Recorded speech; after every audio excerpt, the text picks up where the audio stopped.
Bueno, ya hemos platicado de la importancia de la preparación de los datos. Ya platicamos de qué es un algoritmo de clustering en grandes términos. Incluso ya ejemplificamos visualmente qué es un algoritmo de K-means, perteneciente a la familia de algoritmos de clustering basados en centroides.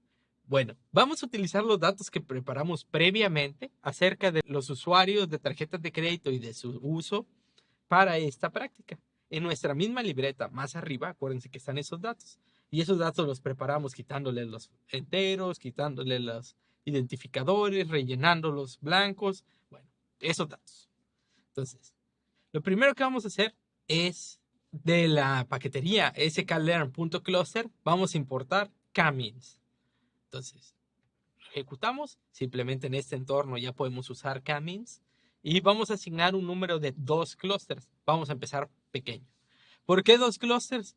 Porque agrupar en un solo, pues sería todo el conjunto de datos. El mínimo real, aunque se pueda uno, pues son 2, para que haya 2 elementos diferentes. ¿Y qué va a hacer? Bueno, vamos a ejecutarlo. Aquí ya le dijimos al algoritmo de K-means el parámetro más importante que va a tener, el número de clusters. ¿Y con qué datos lo va a hacer? Con nuestros datos normalizados. Bueno, si yo grafico esto con qué tengo por aquí. Bueno, antes de graficar, necesito de la paquetería sklearn punto de composición importar a PSA. PSA va a ser un método que vamos a ocupar. Recuerden que el conjunto de datos tenía 17 variables. Las 17 variables, si las quisiéramos graficar, sería un espacio de 17 dimensiones. Y realmente no creo que haya una forma de entender sencillamente 17 dimensiones. Para eso vamos a ocupar un método de composición en el que las 17 variables diferentes las va a intentar emular o intentar resumir en 2 variables. Esas 2 variables generadas va a ser como que un reflejo de la importancia de las 17 variables como tal y son las que vamos a poder graficar. Nuestras 2 variables van a surgir de hacer la transformación de los conjuntos normalizados y eso es lo que vamos a graficar. Entonces tenemos por aquí nuestras 2 variables. Nuestras 2 variables hemos mostrado los 5 primeros datos. Para el conjunto 1 son todos estos datos, para el conjunto 2 son todos estos. Esto es recuerden, como un reflejo de las 17 variables. ¿Y qué vamos a ver? Bueno, si yo grafico, por aquí tenemos este scatter donde todo nuestro conjunto de puntos en este plano de las 17 variables comprimidas en 2 han sido separados en el conjunto morado del lado izquierdo y en el conjunto amarillo del lado derecho. ¿Cómo sé cuál es el número de clusters que debo usar? El número de clusters es nuestro parámetro más importante. La primera forma que les vamos a presentar para decidir cuántos clusters vamos a usar es un método que se llama el método del codo, más conocido por su nombre en inglés, Elbow Method. Vamos a hacer referencia a ese nombre en inglés porque es mucho más fácil encontrar información del nombre en inglés que del método del codo. Entonces, Elbow Method, ¿cómo lo hace? Bueno, este método parte de la suma de las distancias al cuadrado. Y para cada k en el rango del 1 al 15 va a intentar probar cuál sería la suma de distancias para un conjunto que tenga un solo clúster, k igual a 1. 2 clústeres, k igual a 2. 3 clústeres, k igual a 3. Y así sucesivamente hasta llegar a 15 clústeres. Recuerden que la meta es tratar de minimizar la suma de distancias acumuladas por cada uno de los clústeres. Entonces, esta funcioncita con el ciclo de repetición for va a ir calculando esas distancias, va a calcular la suma de distancias con un clúster, con 2 clústeres, 3 clústeres y así sucesivamente. Vamos a dejar que se reproduzca y después vamos a graficarla para visualizarla. Entonces, con un solo clúster la distancia fue muy alta, está aquí cerca de este 9000. Con 2 estamos cerca de estos 5600, 5700. Con 4 clústeres estamos cerca de 4000 y así sucesivamente. Nuestro método se llama método del codo porque si uno pone esta gráfica en donde se hace una especie de codo o una especie de división en que los datos iban bajando con una velocidad y de la nada después de ese punto empiezan a bajar mucho más rápido, supuestamente los clusters que representen este punto son el número de clusters que vamos a ocupar. Pero este es un método que parece ser un poco arbitrario. Muchos investigadores critican mucho que este método es un tanto arbitrario y está sujeto a la preferencia o delimitación del investigador. Yo podría decir, ok, yo veo que esto cambia a partir del 4, pero ustedes a lo mejor pueden ver que la diferencia ocurre desde el 2 o desde el 5. Entonces es ambiguo. Pero bueno, podríamos determinar que el óptimo en el momento en el que empieza a girar esta curva está entre el 4 y el 6. ¿Qué alternativas tenemos? Hay otro método más aceptado o menos ambiguo que se llama el método de la silueta. Explicar el método de la silueta como tal se sale de los alcances de este curso, pero eso no significa que no podamos implementarlo. Simplemente significa que ustedes como investigadores, si quieren ahondar más en el tema, les recomendamos que lean un poco más la definición formal de qué es el método de la silueta. Bueno, el método de la silueta lo tenemos aquí definido en esta sección y nos dice, importando la métrica, porque eso ya es importante, ya es una métrica. De la paquetería sklearn.metrics vamos a importar el score silueta. El cálculo interno que se realiza con la silueta es el que les comento, se escapa del alcance de este curso y simplemente hay que verificarlo. Pero ¿qué es lo importante que ustedes deben de saber? Lo importante es que es un score que se intenta minimizar. A medida que sea más chico, es más conveniente para nosotros que un score alto. Si yo reproduzco esta parte de aquí, estoy calculando para diferentes clusters, cada uno es score silueta, y después voy a graficar todas esas siluetas, o más bien todos esos score silueta. ¿Cómo los voy a graficar? Pues con una gráfica de barras para ver cuál es más grande que otro. Le doy reproducir y nuestra gráfica debe aparecer en cualquier segundo.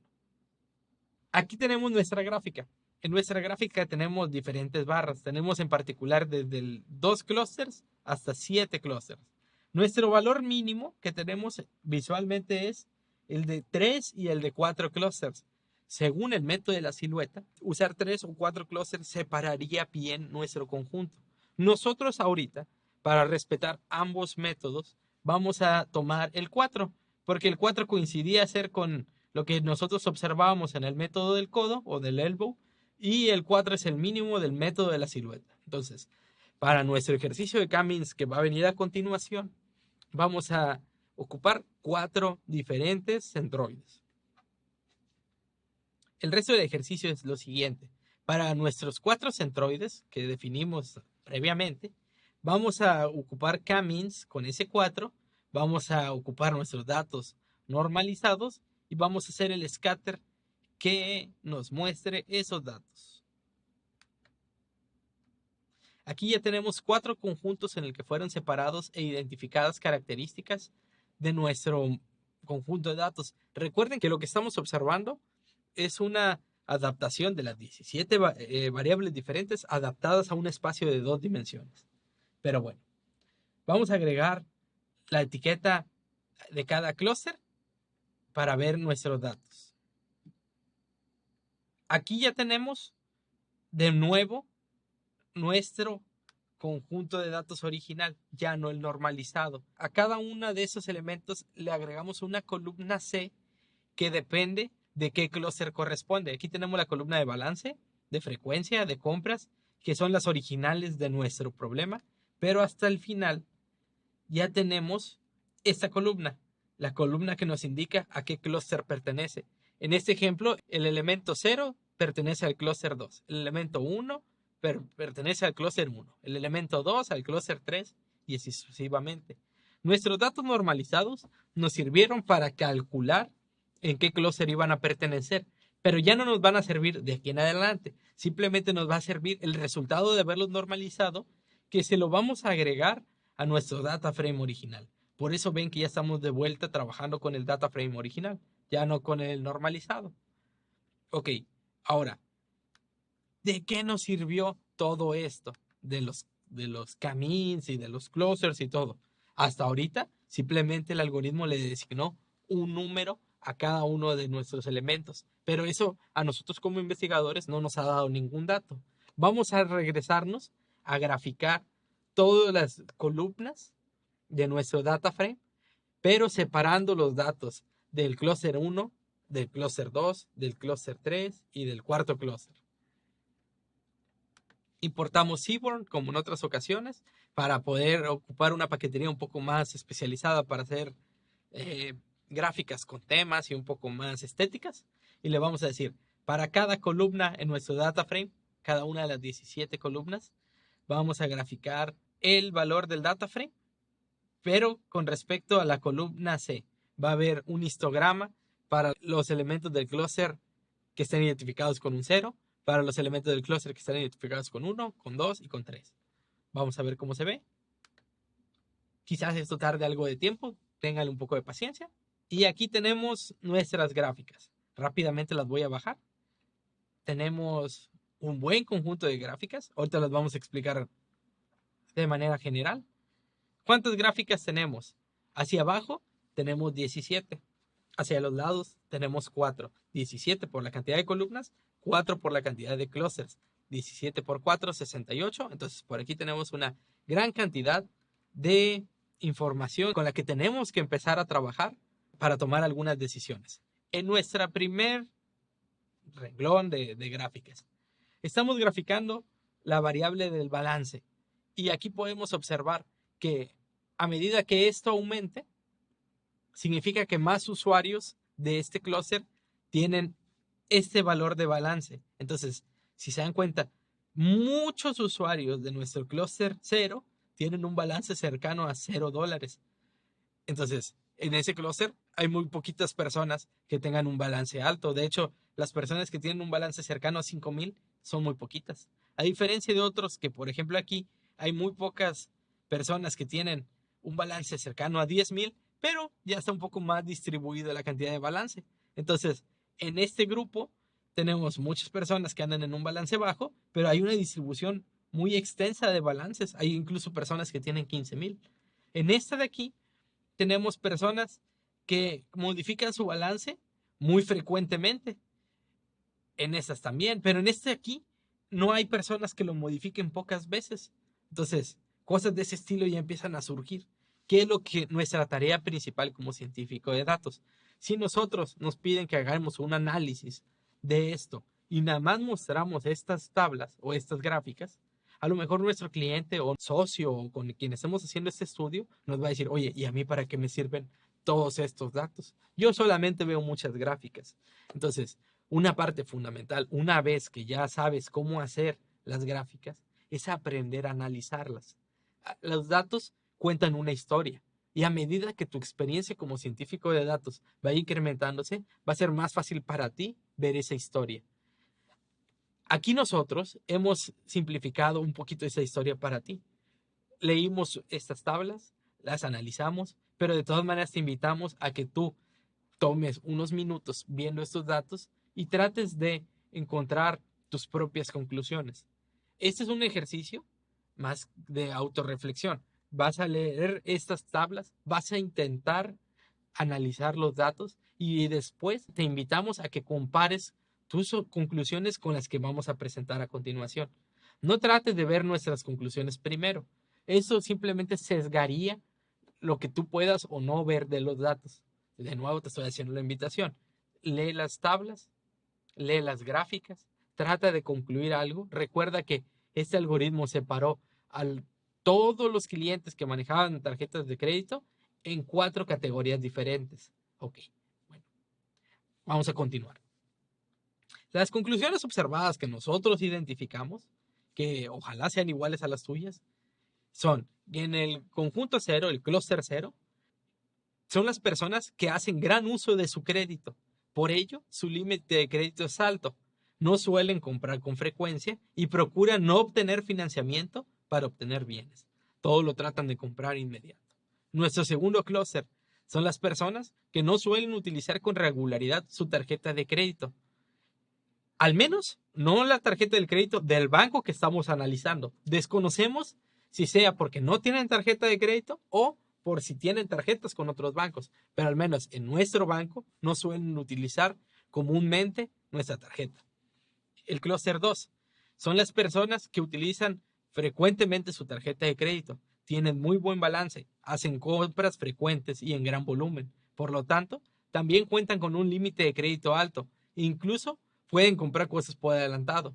Si nosotros pudiéramos suponer cuáles clientes tienen más solvencia económica, hasta ahorita los datos nos han revelado que son la gente que está asociada a este grupo. Pero bueno, vamos a ver cuál es el grupo 3. Son las personas que tienen malos hábitos financieros, al menos con el uso de su tarjeta de crédito, del banco que estamos analizando en este momento. Porque suelen usar mucho su tarjeta, aún sin tener el balance o la libertad económica que los respalde. Realizan muchas compras financiadas. Entonces, eso significa que mucho del dinero que van a ganar en el mes que sigue ya lo están debiendo. Bueno, esas son conclusiones un poco rápidas. Pero ¿para qué podríamos usar esto? Ahora, imagínense que a nosotros nos invitaron a analizar estos datos un banco y nos dice, ya identificaste los 4 tipos de clientes que tengo. ¿Qué me puedes proponer? ¿Ok? A lo mejor yo estoy viendo que en el grupo del clúster 1 las personas no suelen usar nuestra tarjeta de crédito. ¿Por qué? ¿Qué no les está gustando a esas personas? A lo mejor ya identificamos a esas personas, les podemos hacer una encuesta acerca de por qué no están usando nuestra tarjeta. Podemos incluir cosas como la tasa que estás ocupando de interés no te satisface, los meses que estamos presentándote de financiamiento no se acomodan a ti, necesitas un límite de crédito o a lo mejor hay otras preguntas que nuestro equipo de captación del banco, la gente de mercadotecnia, pueden explotar para diseñar un paquete para atraer a esos clientes de nuevo a nuestro banco, de tal manera que podamos ser una opción muchísimo más llamativa para ellos. Si también identifiqué que en el grupo 2 son personas que usan frecuentemente su tarjeta de crédito, pero que aparte veo que tienen buen balance y aparte que hacen compras con frecuencia y todo eso, puedo decir, ¿sabes qué? Esta persona tiene mucho dinero o es probable que tenga mucha holgura económica. ¿Qué tal si a esas personas les ofrezco un seguro de vida? Bueno, básicamente, ese es el por qué compañías que aparentan estar muy lejanas a la computación están ocupando estas técnicas de agrupamiento, de clustering, que aparentemente requieren mucho conocimiento técnico en el área de computación y lo están incorporando a sus procesos. Pero las posibilidades no se quedan en lo poquito que les platiqué, sino que son cientos de miles. Te invito a que pienses en más o que trates de llevar a la práctica esto en algún negocio que tengas. Por la parte de esta libreta ha terminado y en la siguiente libreta platicaremos acerca de qué son las series de tiempo y cómo se manejan.